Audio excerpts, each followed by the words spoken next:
Estoy sentado en la mesa de Nochebuena, sosteniendo una copa de vino tinto que mi nuera acaba de servirme con una sonrisa demasiado dulce, y algo en mi pecho me grita que no la pruebe. Pero antes de que pueda siquiera olerla, mi hijo Rodrigo se acerca por detrás, tropieza accidentalmente contra la mesa y en medio del movimiento intercambia mi copa por la de Valeria. Todo sucede en 2 segundos. Nadie más lo nota. Yo tampoco entiendo qué acaba de pasar. 10 minutos después, mi nuera sale corriendo hacia el baño con la cara descompuesta, mientras todos levantan sus copas brindando por la familia. Yo me quedo paralizado, con la mirada fija en mi hijo que está sentado frente a mí con los ojos llenos de algo que no logro descifrar. Miedo, rabia, protección. Entonces se inclina hacia mí y me susurra al oído: «Mañana en Navidad te contaré algo impactante», y en ese momento todo mi mundo comienza a derrumbarse. Pero antes de continuar con esta historia que cambió mi vida para siempre, déjame pedirte algo. Si estás escuchando esto ahora mismo, deja un comentario y dime desde dónde nos escuchas. Quiero saber que no estoy solo en esto, que hay alguien más ahí afuera que entiende lo que se siente cuando las personas en las que más confías te traicionan de la forma más cruel. Escríbeme. Por favor, necesito saber que mi historia puede servir para algo. Mi nombre es Rafael Mendoza Salinas. Tengo 63 años recién cumplidos y toda mi vida la he pasado en esta ciudad hermosa y caótica que es Guadalajara, Jalisco. Nací aquí, crecí aquí, construí mi negocio aquí, y aquí pensaba morirme en paz, rodeado de mi familia. Qué ingenuo fui, qué ciego estuve durante tanto tiempo.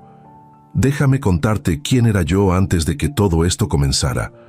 Soy ingeniero civil de profesión, pero mi verdadera vocación siempre fue el negocio de la construcción. Durante más de 35 años levanté edificios, conjuntos residenciales, plazas comerciales. Empecé con nada, absolutamente nada. Mi padre era campesino en un pueblito cerca de Tepatitlán y mi madre vendía tamales en el mercado. Yo fui el primero de 7 hermanos en ir a la universidad. Me pagué los estudios trabajando de albañil por las mañanas y estudiando por las noches. Nunca olvidaré el dolor en las manos después de cargar tabiques todo el día y luego tener que sostener un lápiz para hacer cálculos estructurales. Pero valió la pena, todo valió la pena, o eso creía yo. Con el tiempo, el negocio creció. Contraté empleados, formé una constructora, gané licitaciones importantes, hice contactos, me volví, no diré rico, pero sí un hombre con recursos suficientes para vivir bien y dejarles algo digno a mis hijos. Tengo propiedades en Guadalajara y Puerto Vallarta, inversiones en fondos, cuentas de ahorro que alimenté durante décadas pensando en el futuro de mi familia. También tengo una póliza de seguro de vida bastante generosa, $3 millones, una fortuna para cualquiera, y especialmente, como descubriría después, para alguien con ambiciones oscuras. Mi esposa, Luz María, falleció hace 5 años. Cáncer de páncreas. Fue rápido y devastador. Ella era el centro de todo, la que mantenía unida a la familia, la que organizaba las reuniones, los cumpleaños, las posadas. Cuando se fue, sentí que una parte de mí se apagaba para siempre. Mis hijos, Rodrigo y Andrea, fueron mi único consuelo en esos tiempos. Rodrigo, mi primogénito, tiene 37 años. Es abogado corporativo, trabajador, serio, un poco callado. Siempre fue el responsable, el que cuidaba a su hermana menor. Andrea tiene 32, vive en Monterrey con su esposo, y aunque nos hablamos seguido, la distancia hace que no nos veamos tan frecuentemente como yo quisiera. Hace 3 años, Rodrigo conoció a Valeria Ochoa. 34 años, trabajadora social, fue eso decía ella.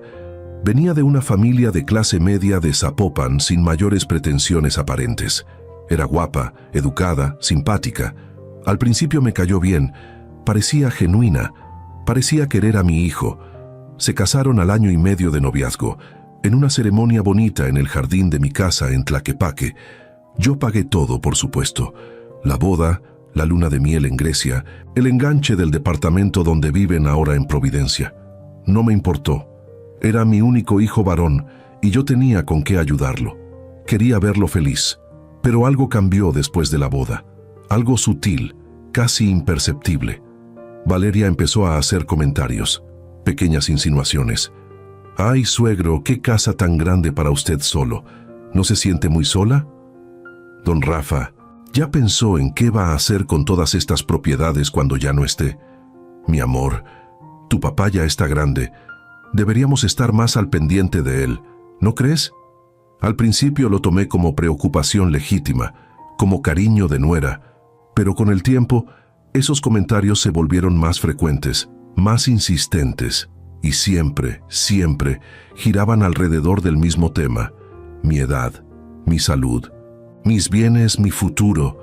Rodrigo también cambió, se volvió más distante, menos comunicativo. Antes veníamos a comer juntos al menos 2 veces por semana. Platicábamos de todo, de política, de negocios, de la vida. Después de casarse con Valeria, las visitas se espaciaron. Luego empezaron a venir juntos, pero las conversaciones ya no eran las mismas. Valeria siempre estaba presente, siempre interrumpía, siempre dirigía el tema hacia cosas prácticas: finanzas, papeleos, herencias, testamentos. Hace un año, Valeria sugirió que yo debería vender una de mis propiedades en Puerto Vallarta. «Está muy lejos, suegro. ¿Para qué la quiere? Mejor véndala y disfrute el dinero mientras pueda». Yo me negué. Esa propiedad la compré con Luz María cuando cumplimos 20 años de casados. Tiene un valor sentimental enorme para mí. Valeria sonrió y dijo que lo entendía, pero vi algo en sus ojos. Una chispa de frustración, de molestia. Hace 6 meses, durante una comida familiar, Valeria sacó el tema de mi testamento, directamente, sin rodeos. «Don Rafa, ¿usted ya tiene todo en orden? Digo, por si algo llega a pasar. Es importante que sus hijos sepan cuáles son sus deseos». Rodrigo la miró incómodo, pero no dijo nada. Yo le respondí que sí, que todo estaba en orden, que tenía un testamento elaborado por mi abogado de confianza desde hace años. Ella insistió: «¿Y podemos saber qué dice?». Yo le dije con toda la calma del mundo que eso era un asunto privado entre mi abogado y yo, y que llegado el momento, mis hijos sabrían todo lo necesario. La sonrisa de Valeria se congeló. Rodrigo cambió de tema rápidamente, pero yo sentí algo, una incomodidad, un presentimiento. Las semanas siguientes fueron raras. Valeria empezó a ser más cariñosa conmigo, demasiado cariñosa. Me llamaba para invitarme a comer. Me preguntaba por mi salud constantemente. «¿Se siente bien, suegro? ¿No le duele nada? ¿Está tomando sus medicinas?». «Yo tengo presión alta, nada grave, controlada con medicamento». Pero ella actuaba como si yo estuviera al borde de la tumba. Me traía tés, suplementos, vitaminas. «Para que se sienta mejor, don Rafa, para que tenga más energía». Yo nunca los tomé, no sé por qué. Intuición, tal vez. Los guardaba en un cajón y los tiraba después. Algo en mi interior me decía que no confiara ciegamente. Y luego llegó diciembre. Navidad, la época más hermosa del año, pero también la más dolorosa desde que Luz María se fue. Este año, Valeria insistió en que pasáramos Nochebuena en mi casa. «Sería lindo, suegro, como en los viejos tiempos. Yo me encargo de todo. Usted solo disfrute». Andrea vendría desde Monterrey con su esposo. Sería una reunión pequeña pero familiar. Acepté. Claro que acepté. A pesar de todo, yo quería creer que las cosas estaban bien, que mi familia me quería, que yo estaba exagerando con mis sospechas. Valeria llegó temprano el 24 de diciembre, junto con Rodrigo. Traía bolsas llenas de comida, decoraciones, vino. «Hoy va a ser una noche especial, don Rafa, ya lo verá». Me abrazó. Me besó la mejilla. Olía a un perfume caro y dulzón que me dio un poco de náusea. Rodrigo estaba callado, ayudándola a desempacar las cosas. Yo noté que evitaba mi mirada. Andrea y su esposo llegaron alrededor de las 7 de la tarde. La casa se llenó de risas y música navideña. Andrea preparó ponche. Su esposo puso villancicos en la sala. Todo parecía normal. Todo parecía perfecto. Valeria preparó la cena: pavo, romeritos, bacalao, ensalada de manzana. Todo se veía delicioso. Nos sentamos a la mesa alrededor de las 9 de la noche. Valeria sirvió los platos con una sonrisa enorme. Hoy brindamos por la familia, por la salud, por el futuro. Levantó su copa. Todos la imitamos. Yo alcé la mía, pero antes de beber, algo me detuvo. Valeria se acercó a mí con una botella de vino tinto. Este vino es especial, suegro. Lo compré pensando en usted. Es un reserva de Rioja, su favorito. Y me sirvió una copa generosa, demasiado generosa. Me sonrió. Esa sonrisa perfecta, ensayada, que ya no me parecía genuina. Salud, don Rafa, por muchos años más. Y levantó su propia copa. Yo miré el vino, rojo oscuro, brillante. Me acerqué la copa a la nariz para olerlo como siempre hago. Y en ese momento, Rodrigo se levantó de su silla, caminó hacia mí como si fuera a abrazarme, pero en el camino tropezó contra la mesa. Todo se movió, las copas temblaron, y en medio del movimiento, con una rapidez casi imperceptible, Rodrigo tomó mi copa y la intercambió por la de Valeria. Todo pasó en 2 segundos. Nadie lo vio, ni Andrea, ni su esposo, ni Valeria, solo yo. Y me quedé paralizado, sin entender qué acababa de suceder. Rodrigo regresó a su lugar. Me miró directo a los ojos. Había algo ahí, algo urgente, algo aterrador, pero no dijo nada. Solo asintió levemente como diciéndome, confía en mí. Valeria levantó su copa. Salud. Todos brindamos. Yo toqué apenas mis labios con el borde de la copa, pero no bebí. Valeria, en cambio, tomó un trago largo, grande. Yo la observé. Ella me observó a mí, esperando, como si estuviera esperando algo. Los minutos pasaron, seguimos comiendo, platicando. Andrea contaba anécdotas de Monterrey. Su esposo hablaba de su trabajo, todo normal, pero yo no podía dejar de mirar a Valeria, y ella no dejaba de mirarme a mí, con impaciencia, con ansiedad. Y entonces, a los 10 minutos exactos, Valeria dejó caer el tenedor. Su rostro cambió de color, se puso pálida, luego roja, luego verde. «Disculpen», murmuró, y se levantó de la mesa con las manos sobre el estómago. Caminó rápido hacia el baño, muy rápido, casi corriendo. Todos nos quedamos callados. «¿Está bien?», preguntó Andrea. Rodrigo se encogió de hombros. «Ha estado algo delicada del estómago últimamente, pero yo vi la verdad en sus ojos». Rodrigo sabía exactamente qué le pasaba a Valeria, y yo también empezaba a entenderlo. Desde el baño se escucharon ruidos, muchos ruidos. Valeria estaba pasándola mal, muy mal. Andrea se levantó para ir a ayudarla, pero Rodrigo la detuvo. «Déjala, ya se le pasará». Yo lo miré fijamente. Él sostuvo mi mirada. Y en ese silencio, en esa tensión, supe que algo terrible estaba pasando. Algo mucho peor de lo que yo imaginaba. Valeria salió del baño 20 minutos después, descompuesta, sudando, temblando. «Me siento muy mal. Creo que algo me cayó mal». Rodrigo se levantó. «Mejor nos vamos a casa. Discúlpenos». La ayudó a caminar hacia la puerta. Yo lo seguí. En el umbral, Rodrigo se volteó hacia mí y me susurró tan bajito que casi no lo escuché. «Mañana en Navidad te contaré algo impactante. No tomes ni comas nada que ella te dé. Por favor, papá, confía en mí». Y se fueron, dejándome con 1.000.000 de preguntas y un miedo frío instalado en el pecho. Andrea y su esposo se quedaron un rato más, pero yo apenas podía concentrarme en la conversación. Les dije que estaba cansado y se fueron alrededor de la medianoche. Me quedé solo en esa casa enorme, rodeado de luces navideñas y platos sucios, tratando de entender qué había pasado. Fui a la cocina y busqué la botella de vino que Valeria había traído. La encontré en la barra. La olí. No parecía tener nada raro. La guardé en el refrigerador. Luego revisé la copa que Rodrigo había intercambiado. La lavé antes de que alguien más pudiera tocarla. No sabía qué hacer. No sabía en quién confiar. Esa noche no dormí. Me quedé sentado en la sala mirando el árbol de Navidad, con el corazón latiendo tan fuerte que podía escucharlo en mis oídos. ¿Qué me iba a contar Rodrigo? ¿Qué había en ese vino? ¿Por qué Valeria esperaba que yo lo tomara? ¿Y por qué ¿Por qué mi hijo había intercambiado las copas sin decir una sola palabra? Las horas pasaron lentamente. Afuera comenzaron a tronar los cohetes anunciando la Navidad. Los vecinos gritaban felicitaciones. Yo estaba completamente solo, en medio de la oscuridad, esperando que amaneciera para escuchar la verdad que me destrozaría la vida. Porque algo me decía que después de esa conversación con Rodrigo, nada volvería a ser igual. Que la familia en la que yo había confiado, por la que había trabajado toda mi vida, estaba a punto de revelar una cara que yo jamás imaginé. Una cara oscura, calculadora, peligrosa.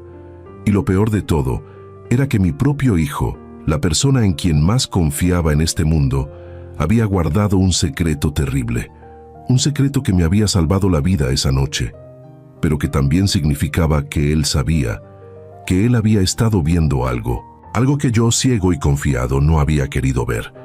La Navidad amaneció fría y gris. Yo seguía despierto, sentado en la misma posición, con las mismas preguntas dando vueltas en mi cabeza. A las 8 de la mañana sonó mi teléfono. Era Rodrigo. «Papá, voy para allá, solo. Necesitamos hablar». «Ven», le dije. «Te estoy esperando». Colgué y me preparé para escuchar la verdad. Una verdad que, estaba seguro, cambiaría todo. Rodrigo llegó a las 9 de la mañana del 25 de diciembre. Lo vi desde la ventana de la sala, estacionando su camioneta frente a la casa. Se quedó sentado dentro del vehículo por varios minutos, con las manos en el volante, mirando hacia adelante. Desde donde yo estaba podía ver la tensión en sus hombros, el peso de lo que venía a decirme. Finalmente bajó, caminó despacio hacia la puerta, y cuando lo abrí, vi en su rostro algo que nunca había visto antes. Miedo. Mi hijo, el abogado serio y tranquilo, tenía miedo.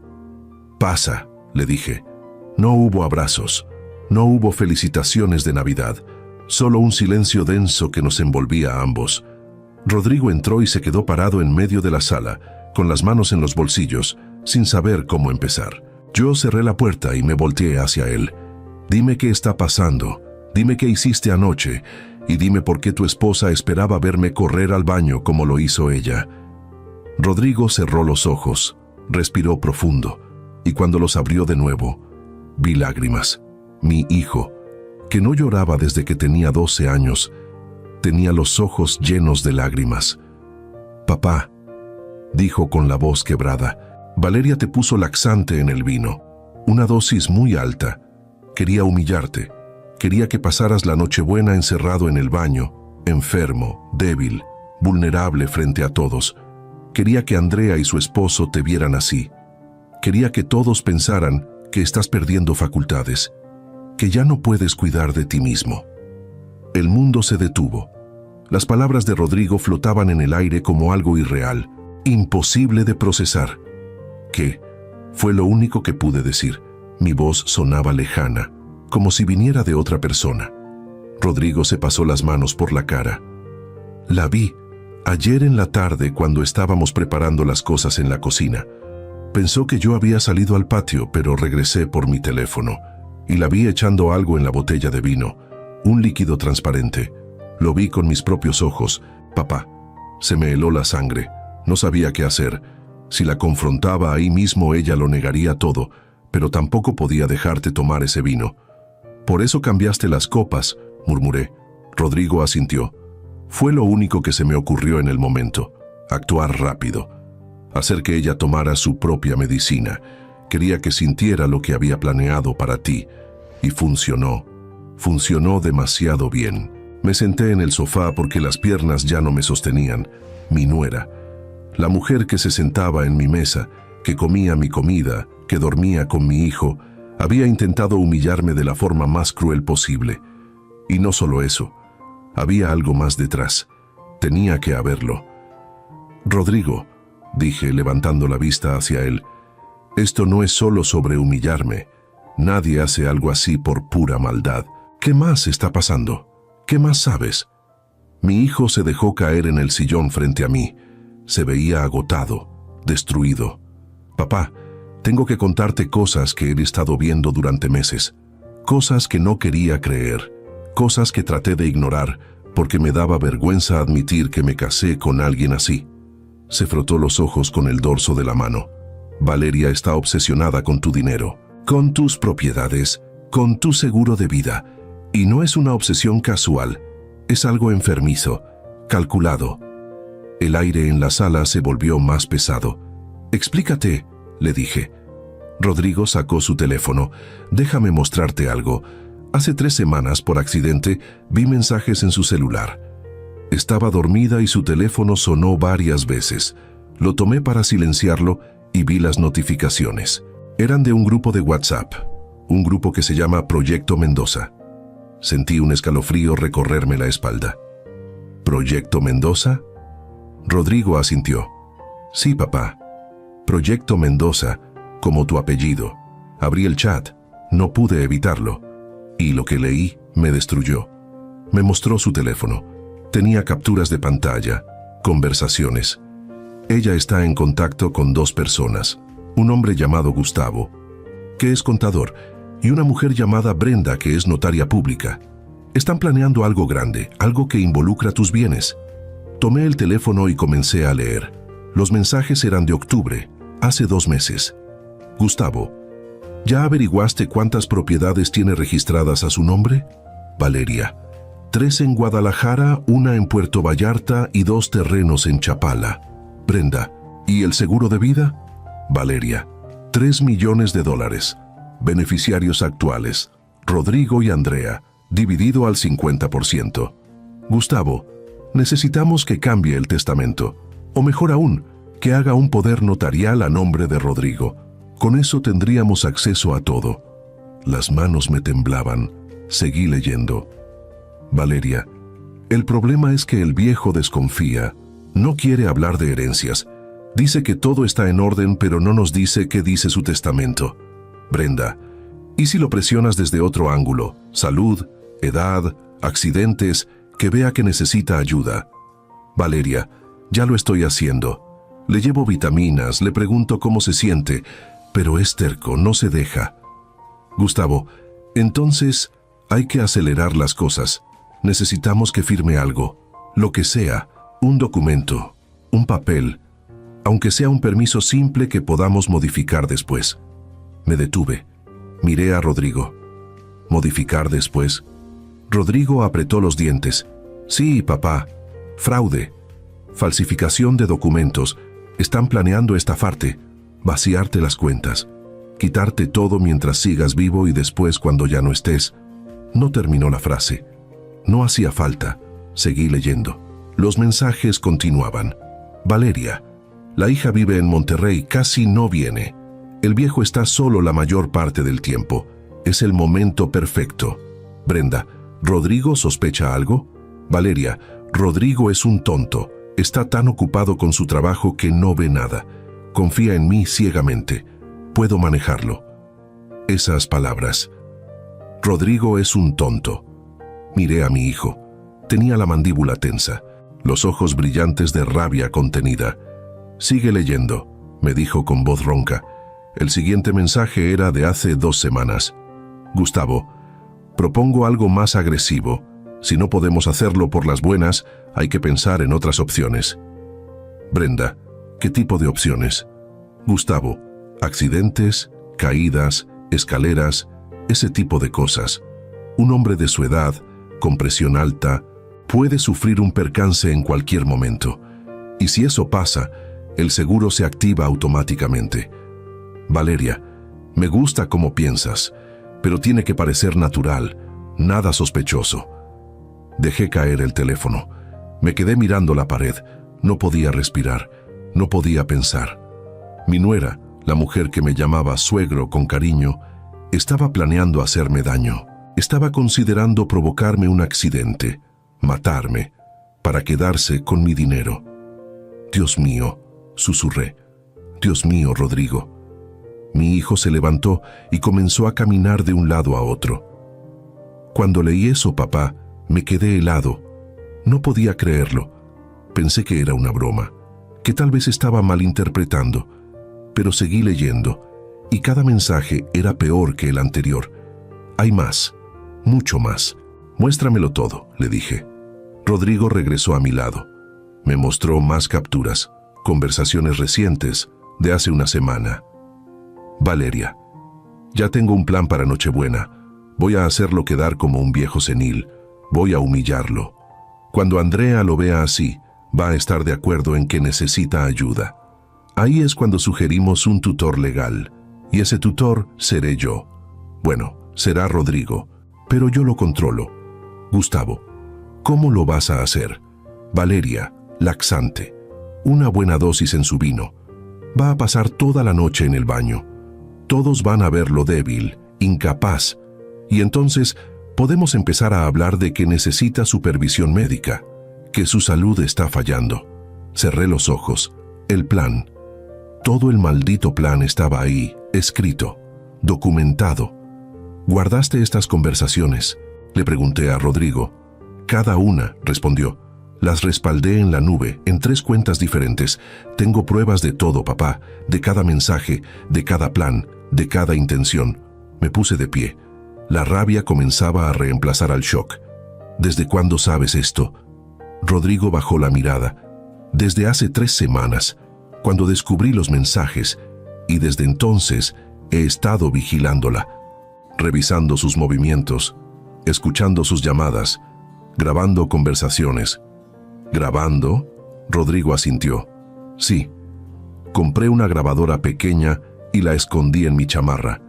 He grabado varias conversaciones entre ella y esas 2 personas, Gustavo y Brenda. Se han reunido 3 veces en un café en Zapopan. Tengo todo grabado.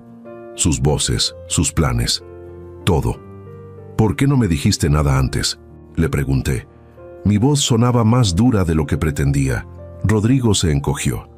Porque tenía miedo, papá. Miedo de estar equivocado. Miedo de arruinar mi matrimonio si resultaba que yo estaba malinterpretando las cosas. Pero sobre todo, tenía miedo de que ella te hiciera algo antes de que pudiéramos detenerla.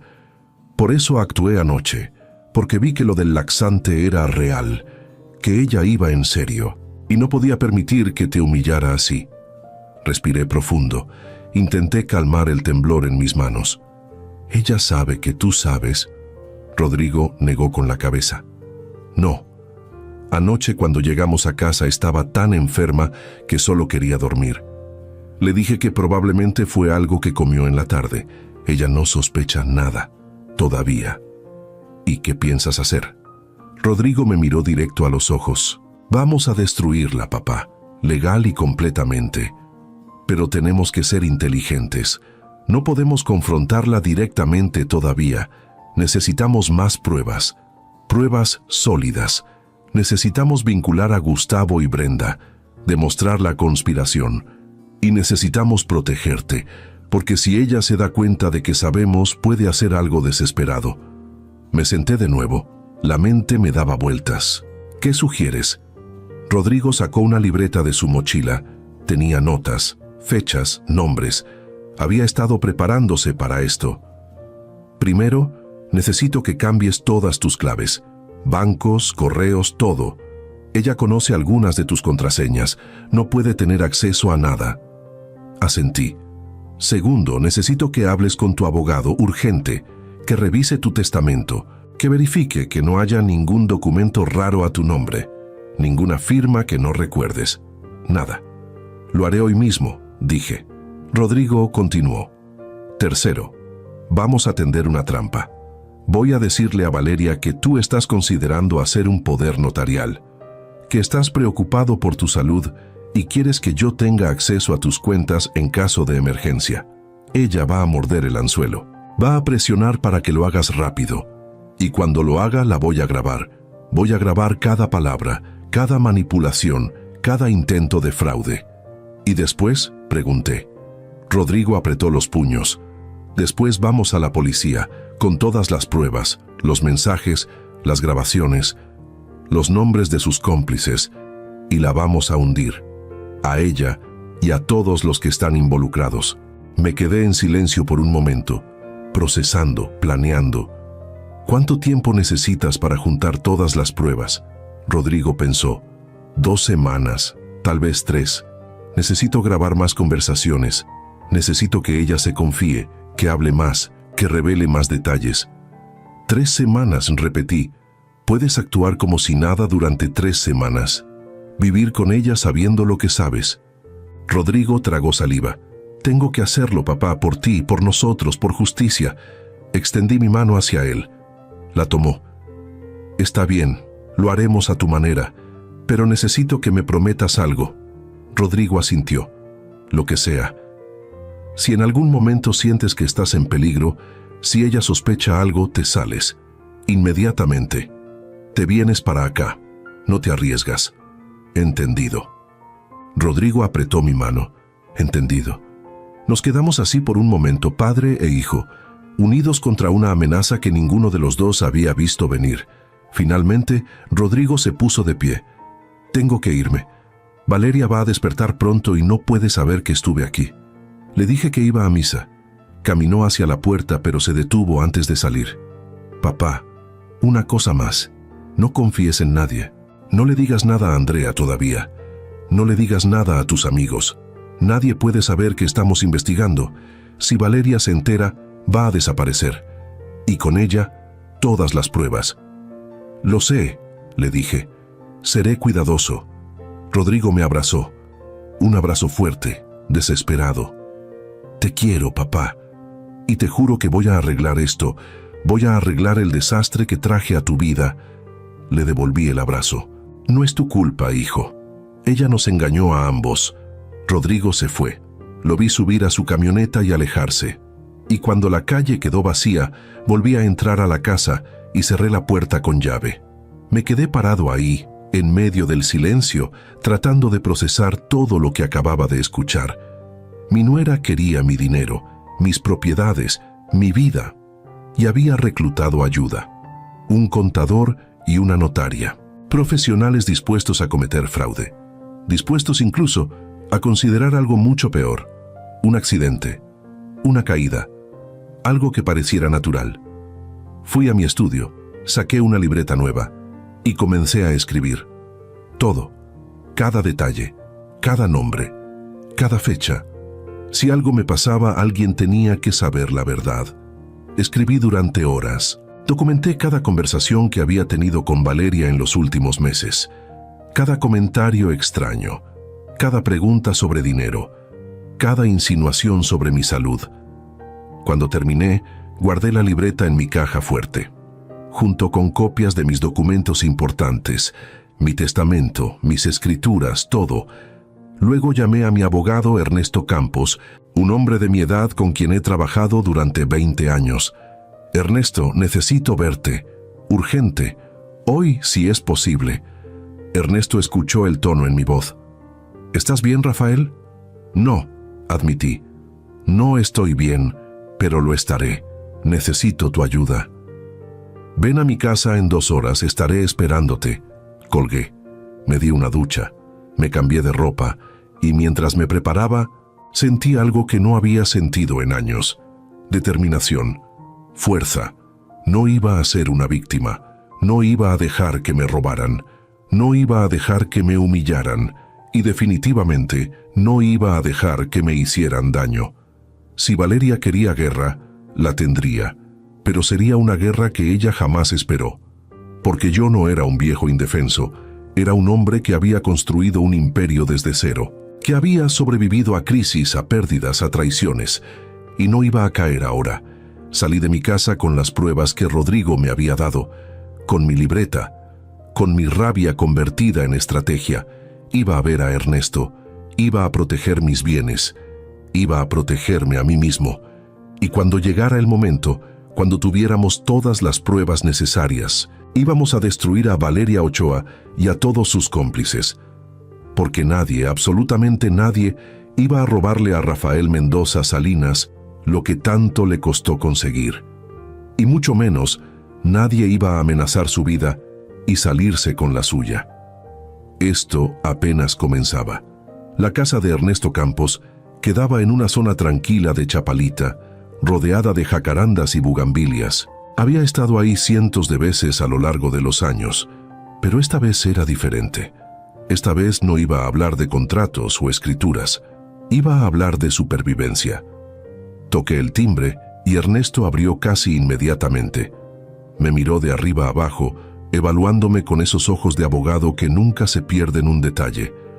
«Te ves terrible, Rafael», dijo sin rodeos. «Pasa, necesitas un café». Entramos a su estudio, una habitación con paredes forradas de libros jurídicos, diplomas enmarcados y fotografías de su familia. Ernesto me sirvió café en una taza de porcelana y se sentó frente a mí. «Ahora sí, cuéntame qué está pasando». Respiré profundo y comencé. Le conté todo, desde los comentarios extraños de Valeria hasta los mensajes que Rodrigo había descubierto. Le mostré las capturas de pantalla en mi teléfono. Le expliqué lo del laxante en el vino, el intercambio de copas, la humillación planeada. Ernesto escuchaba en silencio, con el ceño cada vez más fruncido. Cuando terminé, se recargó en su silla y se quitó los lentes. «Dios santo, Rafael, esto es gravísimo». «Lo sé», dije, «por eso vine contigo. Necesito saber qué tan vulnerable estoy legalmente. Necesito asegurarme de que no puedan tocar nada de lo mío sin mi consentimiento expreso». Ernesto se puso los lentes de nuevo y abrió su laptop. «Déjame revisar tus archivos. Necesito ver tu testamento actual, tus poderes notariales vigentes y cualquier documento que hayas firmado en los últimos 2 años». Pasamos las siguientes 3 horas revisando cada papel. Ernesto era meticuloso, leyendo cada cláusula, cada línea pequeña. Finalmente, cerró la laptop y me miró con seriedad. «Tienes suerte, Rafael. No hay nada irregular. Tu testamento está limpio. No has firmado ningún poder notarial. Tus propiedades están todas a tu nombre, sin gravámenes extraños. Pero eso no significa que estés completamente protegido». «¿Qué quieres decir?», pregunté. Ernesto se levantó y fue hacia una de sus repisas. Sacó un folder y regresó. «Estos tipos, Gustavo y Brenda, si son quienes yo creo que son conocidos en ciertos círculos por hacer trabajos sucios. Gustavo Villarreal es un contador que ha estado involucrado en 2 casos de fraude que yo conozco. Nunca pudieron probarle nada, pero su reputación está manchada. Y Brenda Soto, la notaria, fue suspendida hace 3 años por irregularidades en documentos. Le quitaron la suspensión después de 6 meses, pero el antecedente está ahí». Sentí un escalofrío. «¿Cómo sabes que son ellos?». Ernesto abrió el folder. Tenía fotografías, recortes de periódicos. «Hay un círculo pequeño de profesionistas corruptos en esta ciudad que se dedican a estafar a gente mayor. Yo he litigado contra algunos de ellos. Cuando mencionaste los nombres, inmediatamente pensé en estos 2. Y si son ellos, Rafael, estás en grave peligro. Estos tipos no juegan. Han vaciado cuentas completas, han falsificado firmas, han manipulado testamentos. Y lo peor es que son buenos en lo que hacen, muy buenos». Me quedé callado, procesando la información. «¿Qué me recomiendas?». Ernesto cerró el folder. «Primero vamos a blindar todo. Hoy mismo. Voy a preparar documentos adicionales que especifiquen que cualquier poder notarial que tú otorgues debe ser ratificado por mí personalmente. Voy a notificar a tus bancos que no pueden procesar ninguna transacción mayor sin tu presencia física y una llamada de confirmación a este despacho. Voy a poner alertas en todas tus propiedades para que cualquier intento de traspaso o gravamen me llegue inmediatamente». «¿Eso es legal?», pregunté. Ernesto sonrió apenas. «Es precautorio y completamente legal. Tú eres mi cliente y estás tomando medidas para proteger tu patrimonio. Nadie puede objetar eso». Asentí. «¿Qué más?». Ernesto se puso serio. «Segundo, necesitas que Rodrigo siga recopilando pruebas, pero tiene que hacerlo con cuidado. Si Valeria sospecha algo, puede volverse impredecible. Y tercero, necesitamos involucrar a la policía, pero no todavía. Primero, necesitamos un caso sólido, irrefutable, porque si vamos muy pronto, ellos van a contratar buenos abogados y se van a escabullir». «Rodrigo dijo que necesita 2 o 3 semanas», le comenté. Ernesto pensó, «Eso podría funcionar, pero en ese tiempo, Rafael, tienes que ser extremadamente cuidadoso. No aceptes nada de Valeria, ni comida, ni bebida, ni medicamentos, nada, Y no te quedes solo con ella nunca. Siempre tiene que haber alguien más presente. ¿Crees que realmente intentaría hacerme algo físico? La pregunta sonaba absurda saliendo de mi boca. Ernesto no vaciló. Si se siente acorralada, sí. He visto casos similares. Gente desesperada hace cosas desesperadas. Y estamos hablando de millones de dólares, Rafael. Por esa cantidad de dinero, la gente es capaz de cualquier cosa. Salí de casa de Ernesto con una sensación extraña. Por un lado, sentía alivio de saber que mis bienes estaban protegidos.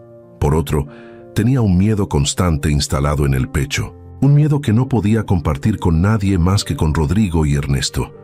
Me fui directo a mi banco. Hablé con la gerente, María Luisa, una mujer eficiente que me conocía desde hacía años. Le expliqué que quería poner medidas de seguridad adicionales en todas mis cuentas. Ella no hizo preguntas, simplemente procesó las solicitudes. Ahora, cualquier movimiento mayor a 50,000 pesos requería mi presencia física, una identificación oficial y una llamada de confirmación al despacho de Ernesto. Los siguientes días fueron extraños. Valeria me llamó 2 veces. «Suegro, ¿cómo se siente? Espero que la cena no le haya caído mal». Su voz sonaba dulce, preocupada. Yo le respondía con monosílabos. «Estoy bien, gracias». «¿Seguro?» «Es que yo me sentí terrible esa noche. Creo que algo tenía la comida». «Probablemente», le decía yo, sin darle mucha cuerda. Podía sentir su frustración del otro lado de la línea. Ella esperaba que yo me quejara, que le dijera que me había sentido mal, que había pasado la noche en el baño, pero yo no le di esa satisfacción. Rodrigo me mandaba mensajes diarios, reportes breves. «Todo bien, ella no sospecha nada». Hoy se reunió con Gustavo en un café. Los seguí, los grabé. Están presionándola para que acelere las cosas. Dice que tú eres más terco de lo que pensaba. Cada mensaje me daba un poco de tranquilidad y un poco más de rabia.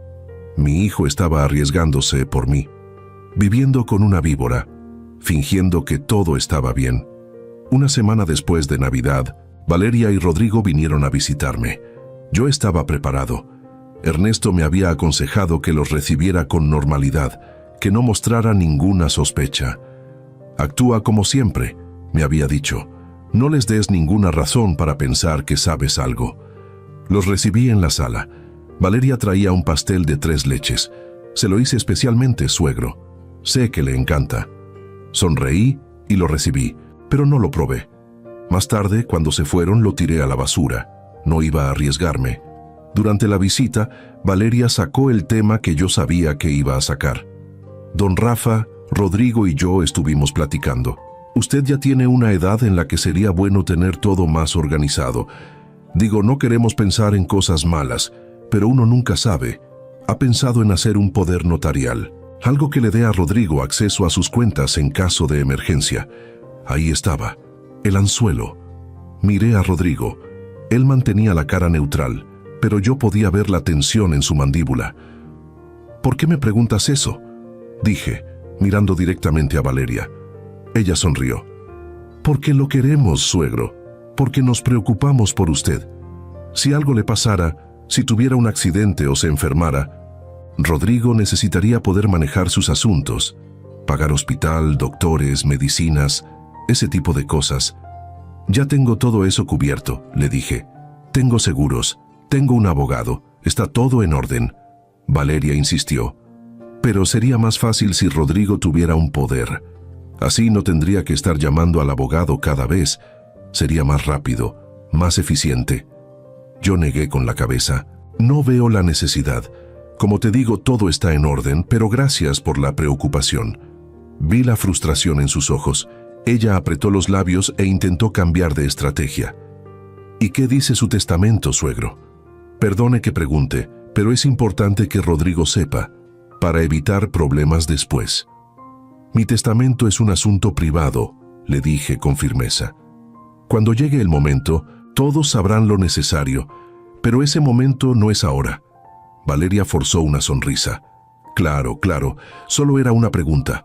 Pero yo había visto lo que necesitaba ver, la urgencia, la ansiedad Ella estaba desesperada, y eso la hacía peligrosa. Cuando se fueron, Rodrigo me mandó un mensaje. Perfecto, papá, la grabé completa. Quedó claro que ella está presionando. Mañana tengo otra reunión con Gustavo y Brenda. Voy a grabar esa también. Le respondí, ten cuidado, mucho cuidado. Siempre, me contestó. Los días pasaban lentamente. Yo me la pasaba encerrado en casa, revisando documentos, hablando con Ernesto, esperando noticias de Rodrigo. Empecé a sentirme paranoico. Revisaba las ventanas por la noche. Verificaba que todas las puertas estuvieran cerradas con llave. Dejé de aceptar visitas inesperadas. Andrea me llamó desde Monterrey. Papá, ¿estás bien? Suenas extraño. Estoy bien, hija. Solo un poco cansado. ¿Seguro? Rodrigo me dijo que te vio medio tenso la última vez. Rodrigo había preparado el terreno. Le había dicho a Andrea que yo estaba un poco estresado, pero que no era nada grave. Yo seguí el libreto. Es la edad, mi amor. A veces uno se pone melancólico después de las fiestas. Nada de qué preocuparse. Pero Andrea conocía a su padre. ¿Pasó algo en Nochebuena? Valeria se fue muy rápido, y tú te quedaste callado toda la noche. No pasó nada, mentí. Ella se sintió mal del estómago. Eso es todo. Andrea no sonaba convencida, pero no insistió. Bueno, si necesitas algo me llamas, y voy a ir a visitarte el próximo fin de semana, ¿te parece? Me parece perfecto, hija, pero ese fin de semana nunca llegó, porque 3 días después, Rodrigo me llamó en la madrugada. Su voz sonaba alterada, asustada. Papá, necesito que vengas por mí ahora, por favor. Me levanté de la cama de un salto. ¿Qué pasó? Valeria me descubrió. Encontró las grabaciones, estamos discutiendo, se puso violenta, rompió mi teléfono. Papá, tienes que venir, por favor. No lo pensé 2 veces. Me vestí en 30 segundos, agarré las llaves de mi camioneta y salí disparado hacia Providencia. Manejé como loco, pasándome semáforos en rojo, rezando para que no hubiera patrullas. Llegué al edificio de Rodrigo en 15 minutos. Subí las escaleras corriendo sin esperar el elevador. Toqué la puerta. «Rodrigo, soy yo». La puerta se abrió. Mi hijo estaba ahí con el labio partido, sangrando. Detrás de él, Valeria estaba de pie en medio de la sala con el pelo revuelto, los ojos inyectados de rabia. En su mano tenía un cuchillo de cocina. «Valeria», dije con voz calmada, aunque el corazón me latía a 1000 por hora. «Suelta eso». Ella me miró como si fuera su peor enemigo. «Usted, esto es su culpa. Todo es su maldita culpa. Si usted hubiera firmado el puto poder, nada de esto habría pasado». «Suelta el cuchillo», repetí. Rodrigo se movió hacia un lado, alejándose de ella. «Papá, ya llamé a la policía. Vienen en camino». Valeria soltó una risa histérica. «¿La policía? ¿Me vas a entregar, Rodrigo? Después de todo lo que hemos vivido juntos, ¿me vas a entregar?» «Intentaste estafarme», dijo Rodrigo con voz firme. «Intentaste hacerle daño a mi padre. No eres la mujer con la que me casé. O tal vez siempre fuiste esto y yo fui demasiado estúpido para verlo». Valeria apuntó el cuchillo hacia él. «No te atrevas a llamarme estafadora. Yo solo quería lo que nos corresponde, lo que tu padre nos debe. Él tiene millones y vive solo en esa casa enorme como un egoísta. No quiere compartir nada, no quiere ayudarnos». «No les debo nada», dije con voz firme. «Lo que tengo me lo gané con mi trabajo, con mi esfuerzo, y puedo hacer con ello lo que yo quiera». Valeria dio un paso hacia mí. «Usted es un viejo tacaño, un viejo amargado que se va a morir solo. Y cuando eso pase, nos vamos a quedar con todo de todas formas. Así que, ¿por qué no nos facilita las cosas ahora?» «Porque lo que ustedes querían no era ayuda», le dije. «Era robo, era fraude. Y planeaban algo peor. Accidentes, caídas, lo sé todo, Valeria, tengo las pruebas». Su cara cambió. Del enojo pasó al miedo. «¿Qué pruebas?», Rodrigo habló. «Los mensajes, las grabaciones, todo. Tengo copias de cada conversación que tuviste con Gustavo y Brenda. Tengo grabaciones de sus reuniones. Tengo pruebas de que planeaban defraudarlo. y tengo pruebas de que consideraron hacerle daño físico. Valeria soltó el cuchillo. Cayó al suelo con un ruido metálico. Ella se dejó caer en el sofá, cubriéndose la cara con las manos. No puede ser, no puede ser. En ese momento se escucharon sirenas afuera. La policía había llegado.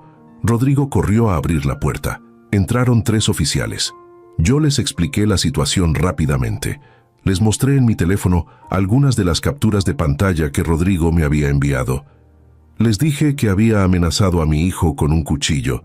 Los oficiales miraron el cuchillo en el suelo, miraron el labio partido de Rodrigo y esposaron a Valeria. «Esto no se va a quedar así», gritaba ella mientras se la llevaban. «Tengo abogados, tengo contactos. Ustedes no saben con quién se metieron». Pero su voz sonaba desesperada, vacía. Los oficiales se la llevaron. Rodrigo y yo nos quedamos solos en el departamento. Él se dejó caer en el sofá, temblando. Yo me senté a su lado y lo abracé. «Ya pasó, hijo, ya pasó». «¿Y si ella cumple su amenaza?», preguntó Rodrigo. «¿Y si sus abogados la sacan?». «No lo harán», le dije con seguridad. «Tenemos demasiadas pruebas. Y además, Ernesto ya está preparando una demanda formal. Contra ella, contra Gustavo, contra Brenda. Los vamos a hundir a todos». Esa noche Rodrigo se quedó en mi casa. No quería volver al departamento. No quería estar solo. Dormimos poco. Al día siguiente fuimos al despacho de Ernesto. Le contamos lo que había pasado. Ernesto tomó nota de todo. «Bien, ahora sí tenemos lo suficiente. Voy a presentar la demanda hoy mismo. Fraude, intento de extorsión, amenazas, violencia doméstica. Y voy a solicitar una orden de restricción para que Valeria no pueda acercarse a ninguno de ustedes dos». Los siguientes días fueron un torbellino. La policía investigó a fondo. Rastrearon los teléfonos de Gustavo y Brenda. Encontraron más mensajes, más pruebas. Descubrieron que habían intentado lo mismo con otras 2 personas mayores en el último año. Uno de ellos había muerto en circunstancias sospechosas, una caída por las escaleras. El caso se reabrió. La investigación se amplió. Valeria intentó negociar. Su abogado nos contactó. «Mi clienta está dispuesta a declararse culpable de cargos menores a cambio de una sentencia reducida». Ernesto nos consultó. Rodrigo y yo nos miramos. «No», dijimos al mismo tiempo. «Queremos que esto llegue a juicio.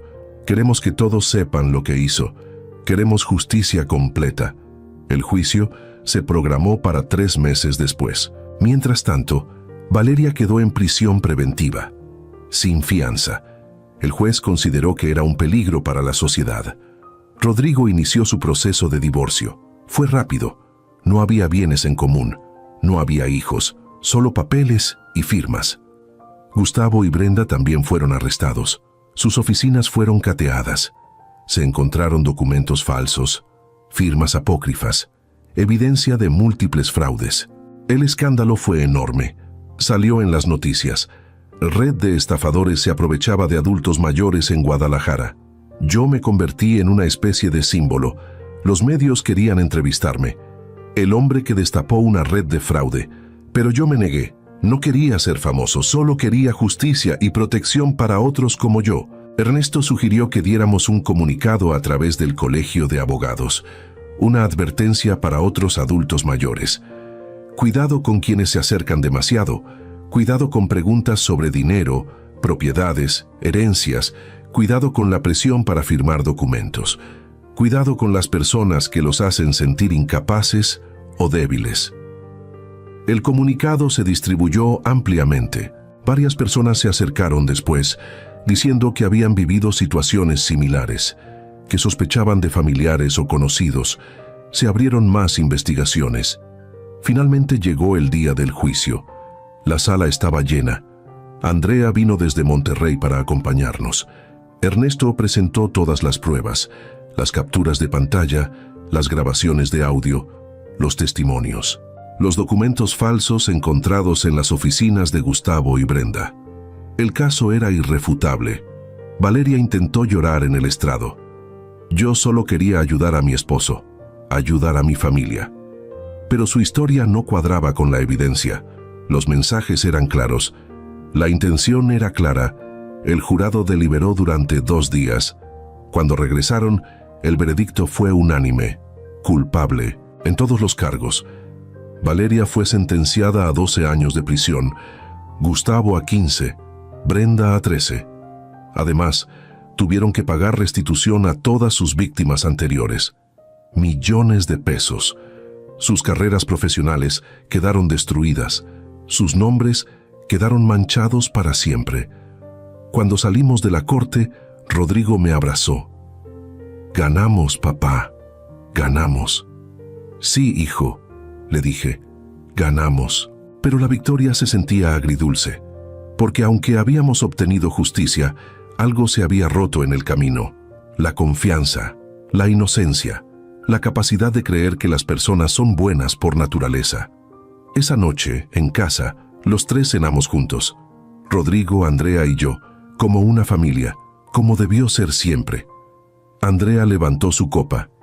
Por papá, por su valentía, por no dejarse vencer. Rodrigo levantó la suya, por la justicia, por la verdad. Yo levanté la mía, por la familia, por la verdadera familia, la que se queda cuando las cosas se ponen difíciles. Brindamos, y en ese momento sentí algo que no había sentido en meses. Paz, no completa, no perfecta, pero paz al fin. Los meses que siguieron al juicio fueron de reconstrucción lenta, no solo de mi vida, sino también de la relación con mis hijos. Rodrigo se mudó temporalmente a mi casa. No quería regresar al departamento donde había vivido con Valeria. «Ese lugar está contaminado», me dijo una noche mientras tomábamos café en la terraza. «Cada rincón me recuerda sus mentiras. Cada mueble me recuerda lo ciego que estuve». Yo no lo contradije. Sabía que necesitaba tiempo para sanar, tiempo para perdonarse a sí mismo por no haber visto las señales antes. Andrea venía a visitarnos cada 2 semanas. Se tomaba el viernes libre y manejaba desde Monterrey para pasar el fin de semana con nosotros. Una de esas tardes, mientras preparábamos carne asada en el jardín, ella me hizo una pregunta que yo sabía que vendría tarde o temprano. «Papá, ¿cómo supiste? ¿Cómo supiste que algo no estaba bien con Valeria antes de que todo explotara?» Me quedé pensando. La verdad era complicada. No lo supe con certeza, admití. Fueron pequeñas cosas, comentarios, miradas, preguntas que se repetían demasiado. Al principio las ignoré. Pensé que estaba siendo paranoico. Pensé que la pérdida de tu madre me había vuelto desconfiado. Pero algo en mi interior, un instinto que uno desarrolla con los años, me decía que algo no cuadraba. Andrea asintió. Yo también sentía algo raro.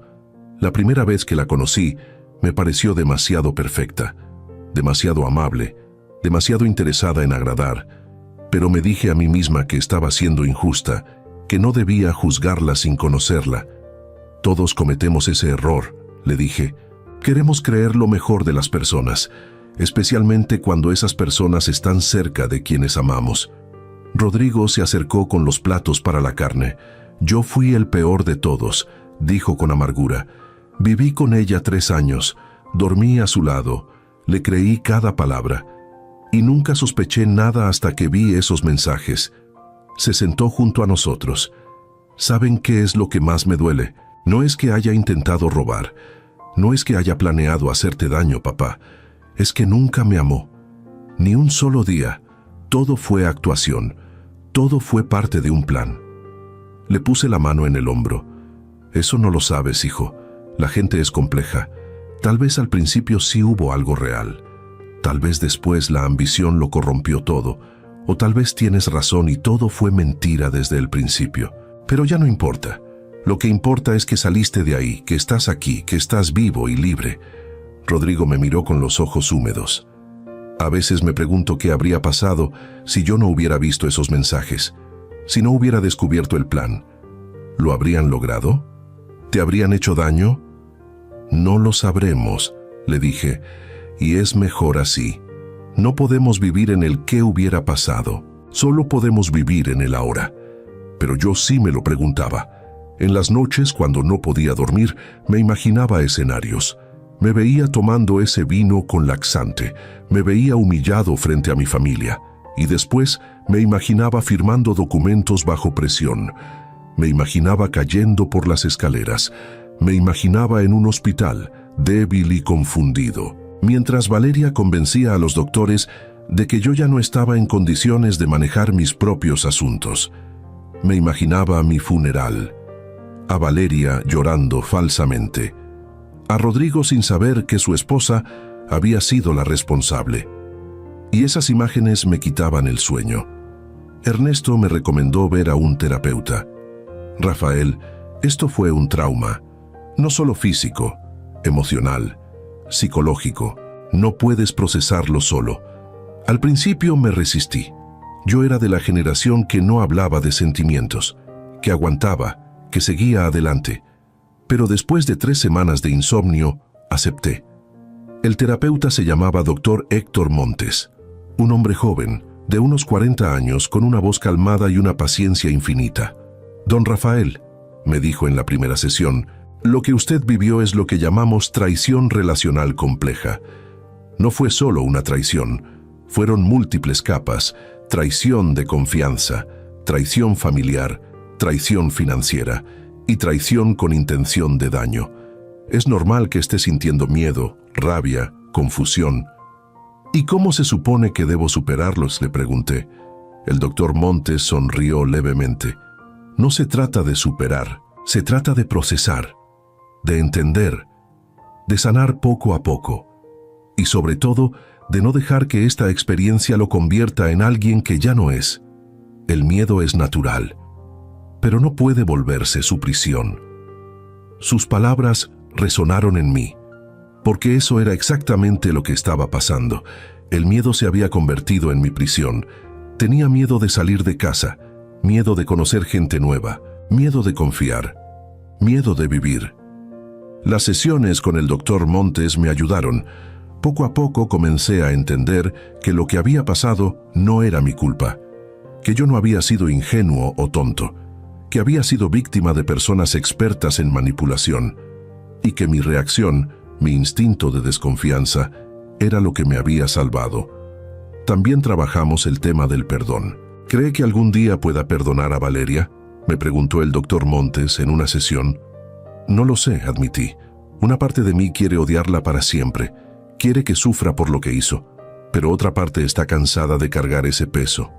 El perdón no es para ella, me explicó. Es para usted. Perdonar no significa olvidar, no significa justificar, significa liberar. Liberarse del peso del rencor, de la rabia que lo consume por dentro. ¿Y cómo se hace eso?, le pregunté. Paso a paso, respondió. Día a día, permitiéndose sentir, permitiéndose llorar, permitiéndose estar enojado, pero sin quedarse atrapado ahí. Lloré mucho en esas sesiones. Lloré por la traición, lloré por Rodrigo y todo lo que había perdido. Lloré por la inocencia que ya no tendría. Y también lloré por Luz María, porque en el fondo todo esto no habría pasado si ella estuviera viva. Ella habría visto a Valeria tal como era, ella me habría protegido, y sin ella yo me había quedado vulnerable. 6 meses después del juicio, recibí una carta. Venía de la prisión estatal, era de Valeria. Mi primer instinto fue tirarla a la basura sin abrirla, pero algo me detuvo. La dejé sobre mi escritorio durante 3 días, mirándola, preguntándome si debía leerla. Finalmente, una tarde lluviosa, la abrí. Estimado don Rafael, comenzaba. La carta era larga, varias páginas escritas con letra pequeña y apretada. No espero que me crea, no espero que me perdone, pero necesito que sepa la verdad. No toda la verdad que se dijo en el juicio, mi verdad. Seguí leyendo. Valeria hablaba de su infancia, de un padre ausente y una madre alcohólica, de crecer en la pobreza, de ver cómo su familia lo perdía todo cuando su padre se endeudó con prestamistas. Desde niña aprendí que el dinero es lo único que importa, escribía, que sin dinero eres invisible, que la gente solo te respeta si tienes con qué respaldarte. Hablaba de cómo conoció a Gustavo en la universidad, de cómo él le mostró que había formas de conseguir dinero sin trabajar tanto. Formas inteligentes, le llamaba él. Formas ilegales, pensé yo. Después conoció a Brenda y juntos formaron lo que ella llamaba un equipo de oportunidades. Habían estafado a 5 personas antes que a mí, pero yo era el premio mayor. Cuando conocí a Rodrigo, escribía, no esperaba enamorarme, pero pasó, al principio.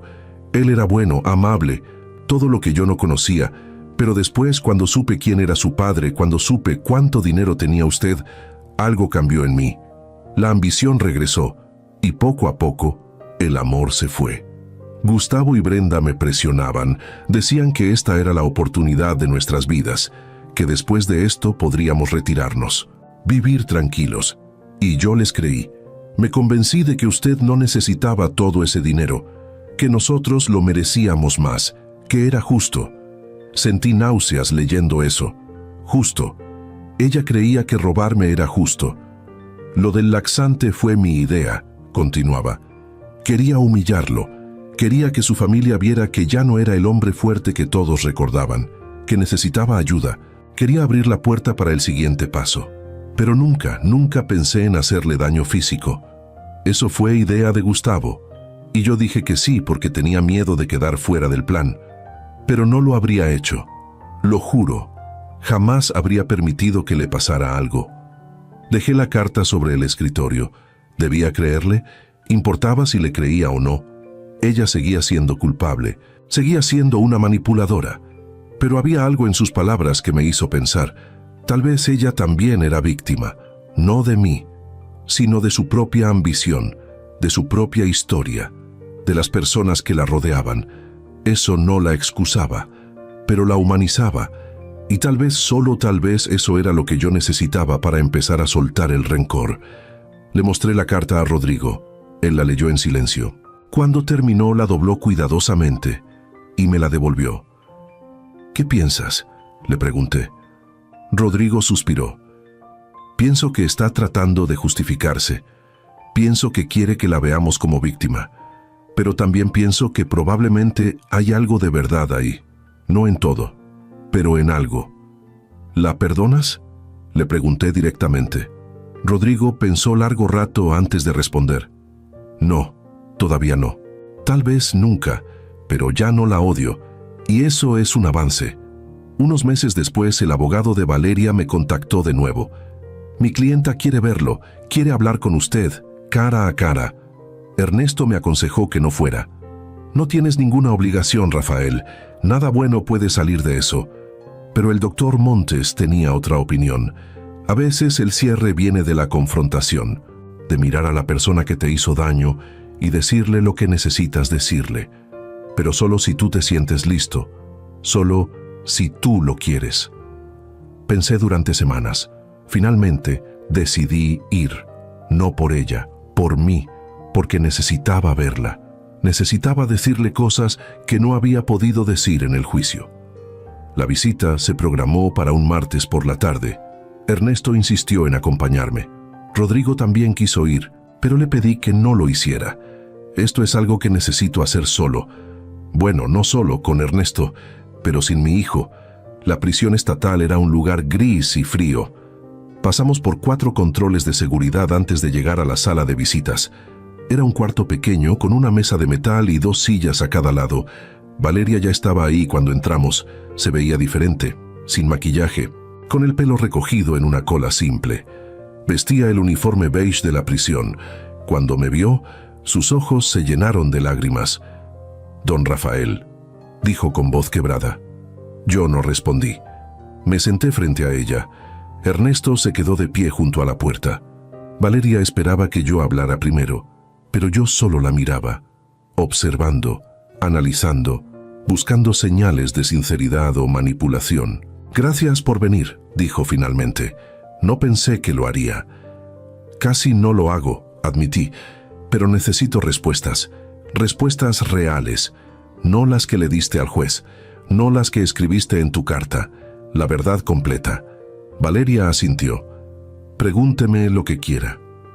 «¿Alguna vez sentiste algo real por mi hijo?» Ella cerró los ojos. «Sí, al principio, los primeros meses. Rodrigo era diferente a todos los hombres que había conocido.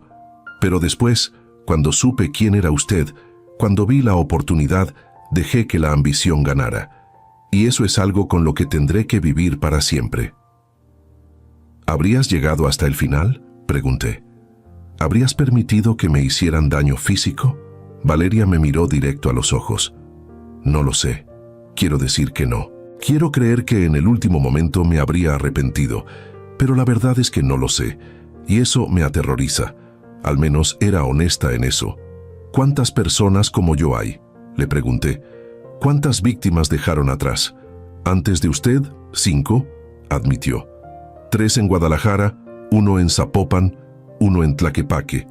Adultos mayores sin familia cercana o con familia distante. Gente vulnerable. ¿Y te arrepientes?, Valeria lloró. Todos los días. Cada noche me acuesto en esta celda y veo sus caras. Veo la confianza que nos tuvieron y me odio por lo que hice. El arrepentimiento no borra el daño, le dije. No te devuelve tu libertad, no nos devuelve nuestra paz. Lo sé, susurró. Lo sé. Nos quedamos en silencio por varios minutos. Finalmente me puse de pie. No vine aquí para perdonarte, le dije. Vine para decirte que no voy a dejar que lo que hiciste me destruya. Vine para mirarte a los ojos y decirte que sobreviví, que mi familia sobrevivió y que vamos a estar bien, a pesar de ti. Valeria asintió. Eso es lo único que puedo esperar. También vine a decirte algo más, continué. Espero que estos años en prisión te cambien. Espero que cuando salgas, si es que sales, seas una persona diferente, una persona mejor, porque el mundo no necesita más gente como la que tú fuiste. Necesita gente que construya, que ayude, que ame de verdad. Me di la vuelta para irme. En la puerta, Valeria me llamó. Don Rafael. Me detuve, pero no me volteé. Cuide mucho a Rodrigo. Él es un buen hombre, el mejor que he conocido. Y yo fui una tonta por no valorarlo. Sí, le dije sin voltear. Lo fuiste. Y salí de ahí. En el auto, de regreso a casa, Ernesto me preguntó cómo me sentía. Extrañamente liberado, le dije. Como si hubiera cerrado un capítulo. Lo cerraste, confirmó Ernesto. Ahora puedes empezar uno nuevo. Y eso fue exactamente lo que hice. Los siguientes meses me enfoqué en reconstruir. Volví a mi negocio. Tomé proyectos pequeños, nada demasiado demandante, solo lo suficiente para sentirme útil, para recordarme a mí mismo que todavía tenía valor, que todavía tenía propósito.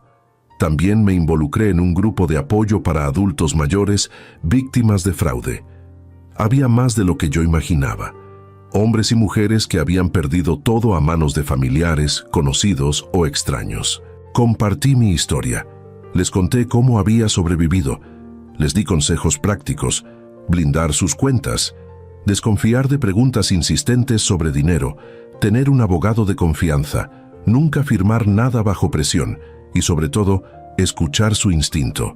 Ese instinto que nos dice cuando algo no está bien. Muchos de ellos me agradecieron.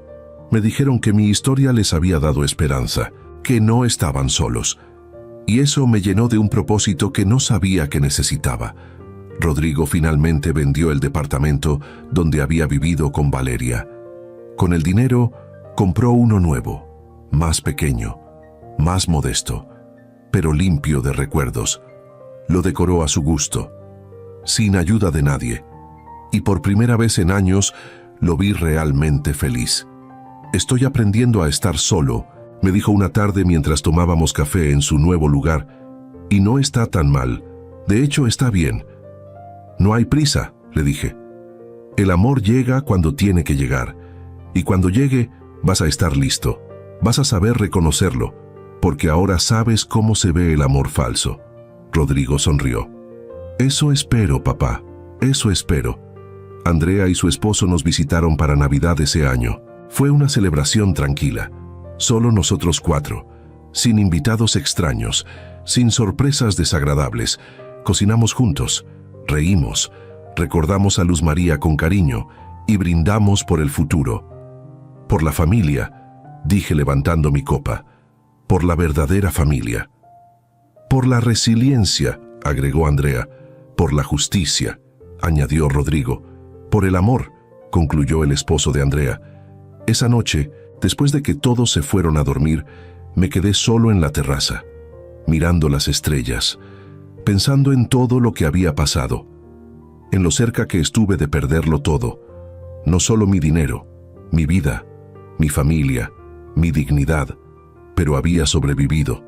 No solo había sobrevivido, había ganado, y no me refiero a ganar el juicio, me refiero a ganar mi vida de vuelta, mi paz, mi capacidad de confiar, aunque fuera un poco menos que antes. Pensé en Valeria, encerrada en su celda, pagando por sus crímenes. Una parte de mí sentía pena por ella, por cómo la vida la había moldeado, por las decisiones que había tomado. Pero otra parte de mí sabía que ella había elegido su camino. Nadie la había obligado. Nadie había puesto un cuchillo en su garganta. Ella había visto una oportunidad y la había tomado. Y ahora estaba pagando las consecuencias, como debía ser. También pensé en todas las personas que no tuvieron la suerte que yo tuve, los que confiaron y perdieron todo, los que firmaron documentos sin leer, los que creyeron en las palabras dulces de estafadores profesionales. Y sentí una responsabilidad, la responsabilidad de seguir hablando, de seguir advirtiendo, de seguir ayudando, porque esto no se trataba solo de mí. Se trataba de todos los adultos mayores ahí afuera, vulnerables, solos, confiados. Ellos necesitaban saber que hay personas malas en el mundo, personas que ven a los ancianos como blancos fáciles, como bolsas de dinero esperando ser saqueadas, y necesitaban saber cómo protegerse, cómo blindarse, cómo sobrevivir. Un año después del juicio, me invitaron a dar una plática en la Universidad de Guadalajara. El tema era protección patrimonial para adultos mayores. Acepté nervioso. Nunca había hablado frente a tanta gente, pero cuando llegué al auditorio y vi las caras de las personas sentadas ahí, muchas de ellas ancianas como yo, supe que tenía que hacerlo. Subí al estrado y comencé a hablar. Les conté mi historia, sin filtros, sin omitir nada. Les hablé de Valeria, de sus manipulaciones, del laxante, del plan para robarme, de cómo mi hijo me salvó, de cómo la justicia prevaleció. Y cuando terminé, el auditorio estalló en aplausos. Personas se acercaron después. Me agradecieron, me abrazaron, algunos lloraron. Gracias por hablar, me dijo una señora de unos 70 años. Yo estoy viviendo algo similar con mi sobrino y no sabía qué hacer. Ahora sé que no estoy loca, que mis sospechas son válidas. Confía en tu instinto, le dije, y busca ayuda, un abogado, la policía. No estás sola. Ella asintió con lágrimas en los ojos. Lo haré, lo prometo. Esa noche, manejando de regreso a casa, sentí algo que no había sentido en mucho tiempo. Satisfacción, propósito. Sentía que todo lo que había vivido, todo el dolor, todo el miedo, había servido para algo, para ayudar a otros, para prevenir que más personas pasaran por lo mismo. Hoy, 2 años después de aquella Nochebuena, mi vida es diferente, más tranquila, más cuidadosa, pero también más rica en muchos sentidos. Tengo una relación más cercana con mis hijos. Hablo con Andrea casi todos los días. Rodrigo viene a comer los domingos. A veces trae a alguna chica que está conociendo. Yo no pregunto mucho, solo observo. Y hasta ahora todas parecen genuinas, normales, sin banderas rojas. También tengo nuevos amigos, gente del grupo de apoyo, gente que entiende, que ha vivido traiciones similares. Nos reunimos una vez al mes, platicamos, nos apoyamos, nos recordamos que somos sobrevivientes, no víctimas. Sobrevivientes. Mis propiedades siguen intactas, mis cuentas están blindadas, mi testamento está actualizado y protegido. Ernesto se asegura de eso, y yo duermo tranquilo sabiendo que nadie puede tocar lo que me costó toda una vida construir. Bueno, casi tranquilo. Todavía hay noches en las que despierto sudando, en las que sueño con escaleras, con caídas, con venenos en mi comida, pero cada vez son menos frecuentes. El doctor Montes dice que es normal, que el trauma no desaparece de la noche a la mañana, que hay que ser paciente, y yo lo soy. Paciente, porque aprendí que la sanación no es lineal, que hay días buenos y días malos, y que está bien no estar bien todo el tiempo, pero también está bien celebrar las pequeñas victorias, como dormir toda la noche sin pesadillas, como confiar en alguien nuevo, como reírme de verdad, sin fingir. Si pudiera darle un consejo a cualquier persona que esté pasando por algo similar, sería este: no ignores las señales, esas pequeñas alarmas que suenan en tu cabeza cuando algo no se siente bien, esas preguntas que se repiten demasiado, esos comportamientos que no encajan. Tu instinto existe por una razón. Escúchalo. Y si ya estás en medio de una situación así, si ya descubriste la traición, recuerda esto: no estás solo. Hay ayuda, hay justicia, hay forma de salir. Busca un abogado, reúne pruebas, habla con la policía y no tengas miedo de confrontar. Porque tu vida, tu patrimonio, tu dignidad valen más que cualquier relación tóxica, más que cualquier falsa paz familiar. También aprendí algo sobre el perdón. El perdón no es olvidar, no es decir todo está bien. El perdón es decidir que no vas a cargar el peso del odio para siempre. Es decidir que la persona que te hizo daño no va a controlar tu futuro. Es liberarte, no a ellos, a ti. Y eso es algo que solo tú puedes hacer. Nadie más. Yo todavía no he perdonado completamente a Valeria. Tal vez nunca lo haga. Pero ya no pienso en ella todos los días. Ya no siento rabia cuando escucho su nombre. Ya no deseo su destrucción. Solo deseo que aprenda, que cambie y que nunca vuelva a hacerle daño a nadie. Eso es lo más cerca que he estado del perdón, y por ahora es suficiente. Lo que me pasó fue terrible, fue traumático, fue injusto, pero también me enseñó algo valioso. Me enseñó quiénes son las personas que realmente me aman. Me enseñó que la familia no siempre es sangre, a veces es elección. Me enseñó que soy más fuerte de lo que pensaba, que puedo enfrentar el miedo, que puedo sobrevivir a la traición y que puedo usar mi experiencia para ayudar a otros. Así que si estás escuchando esto y estás pasando por algo similar, quiero que sepas algo. Vas a salir de esto. Tal vez no hoy, tal vez no mañana, pero vas a salir. Y cuando lo hagas, vas a ser más fuerte, más sabio, más cuidadoso, pero también más vivo, porque habrás enfrentado uno de los peores miedos del ser humano, la traición de alguien cercano, y habrás sobrevivido. Y eso, amigo mío, eso es algo de lo que puedes estar orgulloso, porque no todos lo logran. No todos tienen el valor de enfrentar, de luchar, de buscar justicia, pero tú sí, y yo también. Y eso nos hace guerreros. Guerreros de pelo cano, tal vez, guerreros cansados, pero guerreros al fin. Ahora, cada vez que me siento en mi terraza a tomar café, cada vez que veo el atardecer sobre Guadalajara, cada vez que escucho las risas de mis hijos, siento gratitud. Gratitud por estar vivo, por haber sobrevivido, por tener una segunda oportunidad, porque muchos no la tienen, muchos pierden todo, muchos terminan solos, confundidos, despojados de todo lo que construyeron. Pero yo no.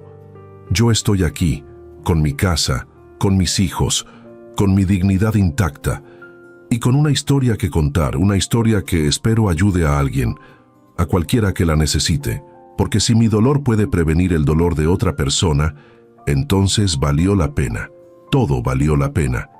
Así que gracias por escuchar mi historia, gracias por llegar hasta aquí, y recuerda, protege lo tuyo.